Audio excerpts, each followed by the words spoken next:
நீங்க அற்பமா என்ன படுறீங்கனாலே ஆண்டவர் உங்க மேல கண்ணோக்கமா இருக்கிறார் என்று அர்த்தம்.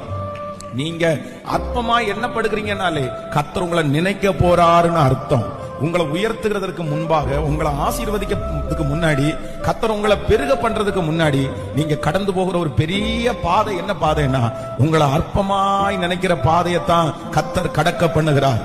நாம் விசுவாசிக்கிறேன், யாரெல்லாம் அற்பமான பாதையை கடக்கிறீர்களோ, யாரெல்லாம் அற்பமாய் எண்ணப்படுகிற அந்த சூழ்நிலைக்குள்ள கடந்து போகிறீர்களோ, உங்கள் ஒவ்வொருவருக்கும் கர்த்தர் ஒரு பெருக்கத்தை கர்த்தர் வைத்திருக்கிறார், ஒரு உயர்வை கர்த்தர் வைத்திருக்கிறார், மேன்மையை ஆண்டவர் வைத்திருக்கிறார். கர்த்தர் நம்மை உயர்த்துவதற்கு முன்பாக நாம் கடந்து போகிற பாதை அற்பமான பாதை.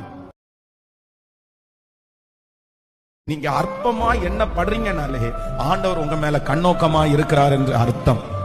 நீங்க அற்பமா என்ன படுகிறீங்கனாலே கர்த்தர் உங்களை நினைக்க போறாருன்னு அர்த்தம்.